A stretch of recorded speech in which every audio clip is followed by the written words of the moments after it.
Coffee with drink is supplied by Ban Cafe. It is the Friday panel of journalists discussing and tearing it deep into the issues that dominated news headlines during the week.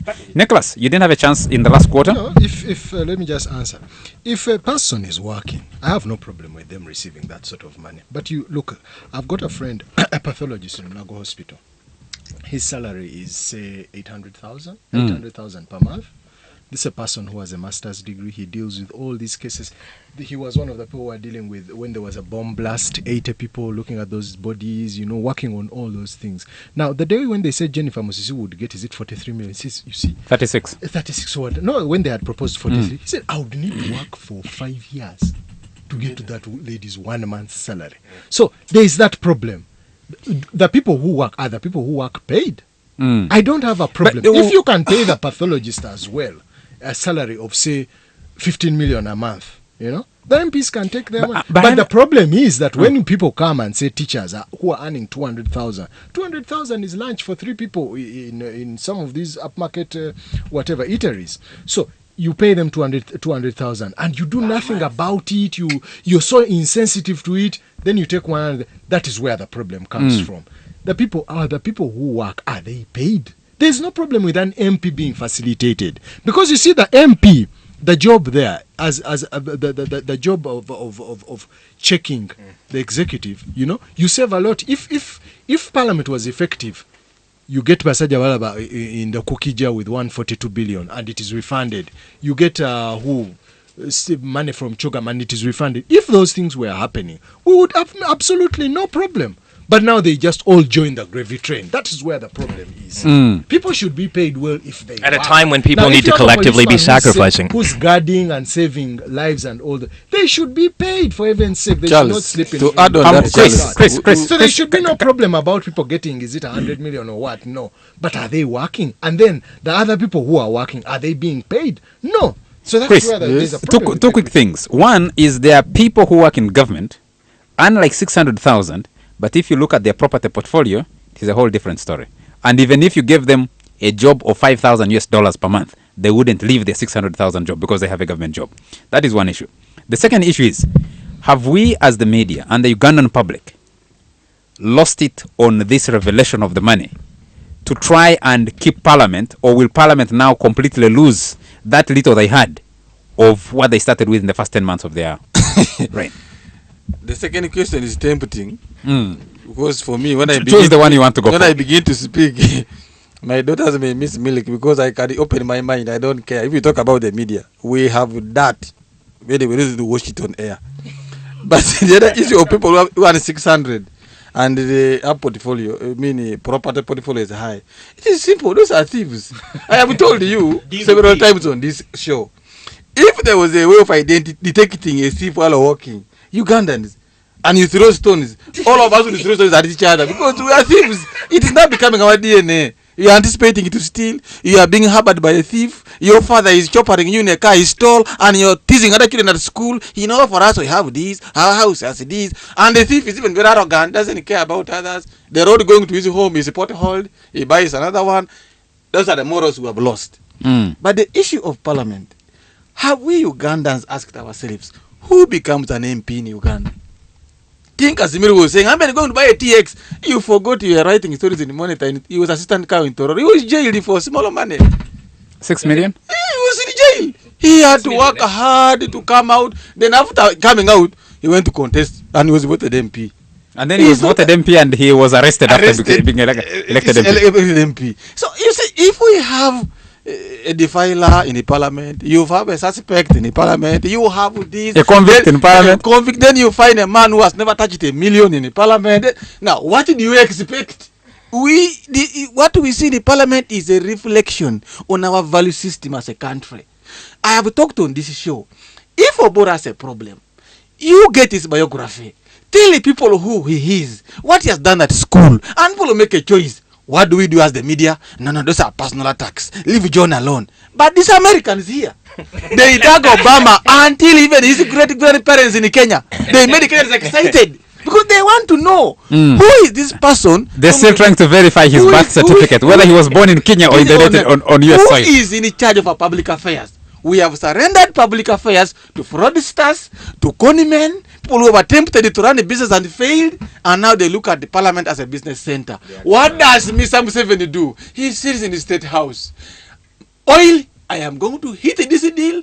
No Ugandan. How many desperate adapters are in the parliament? 20, they make noise. Okay. We should begin broadcasting this show on television. Now, for people who will be watching on 20 million. For people who will be watching on YouTube. Uganda is giving me headaches. 1 billion. Kisanja. What do we see? Honor. We are hopeless as a nation. Honor, you'll have the last word on this.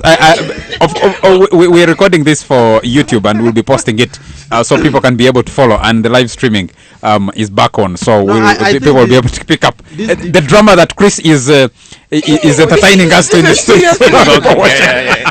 This debate will not end, and as we have all agreed, the bottom line is that the day Parliament will be able to let the rest of the country feel its value, then the debate will stop.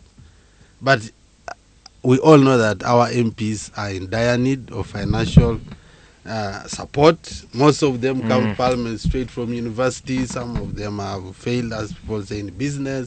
So they are just like others are deep in debt to finance their campaign. We're justifying the rot.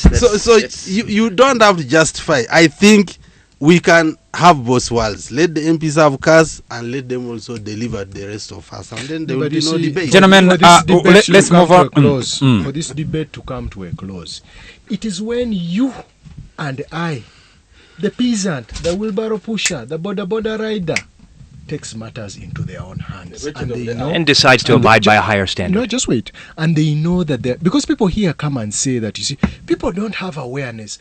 For heaven's sake, how much awareness do you need when you take your pregnant wife to Mulago Hospital and she dies because there is no medicine, there's no doctor, there are no gloves, no. If people learn to take matters in their hands, the Egyptian story is there for you, the Tunisian story is there for you. But the problem here is that you follow politicians. So and so says we follow him. The politician is a comfortable man. He already has 103 million on his account, and you don't know how much he gets in the middle of the night when he dresses up like a sheikh and goes to State House and is given another envelope. You don't know. Gentlemen, we need to move on. So you take matters into your own hands, you know. How you do that? And this business, you see, and the elite also have a problem. These people, the media here. You're pointing at Obora, I don't know why. Yeah, we are just wait. The business of, you see, the constitution says it. But let me tell you something. All these democracies, whether it's the Agostino's democracy, CIA, Mossad, I don't know, MI15, 16, they also work like thieves in the night.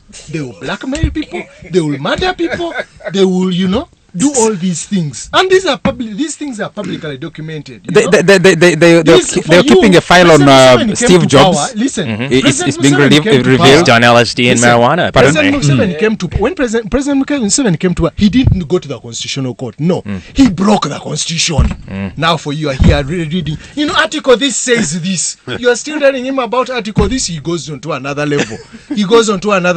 I wanted, Nick, if I could for a moment, you mentioned lack of awareness, and I think too often here that's used as an excuse to justify apathy, that there is actually a greater degree of awareness in the society than we often give it credit for. I'm saying if you go to a hospital and there's no medicine, what sort of awareness do you No, I'm not disagreeing with you on that point. I'm coming back to the point of awareness.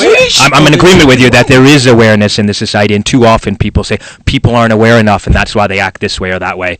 I disagree with that. I think there is awareness and people just choose to sit on the information and do nothing. Actually, people in Uganda make decisions. They know exactly what they're doing, and they know why they're keeping quiet. John, let me give you this illustration, Charles. Chris, I'm afraid. Like, when somebody attacks you, Charles, in your house, I'm afraid we need to get out of here. Our time is up. He you to hospital and he says, "Thank me for taking you to hospital." Our time is up. We need to get out of here. We're unable to discuss the reintroduction of the gay and propaganda of the gay bill by David Bahati. The PAC report on which once Basaja Balaba says. Let me tell you, the monitor once said PAC meant Public Amusement Committee, and it has never changed. 933 KFM Hot Seat, the Friday Panel of Journalists, got to come to an end. Thank you very much, Chris Obore, for making time for the show. Thank you very much, John Gastinos, for making time for the show. Thank you very much. Here in the morning, you wake me up. And I don't discuss my opinions in the morning. Thank you very much. I give facts. Honor Peter Komoloit, John Joroge, Nicholas Sengoba. Of course, Timothy, we continue to miss you on the show. We hope you'll be able to join us. You were here last week, but we missed you this evening. Thank you very much to you, all our listeners, for joining us tonight. Thank you very much to Nile Gold for sponsoring the show, and to Ban Cafe for the coffee that we have during these debates. For me, have a nice weekend. KFM Hot Seat. The hottest debate on all relevant topics, live every evening, 7 to 8 p.m.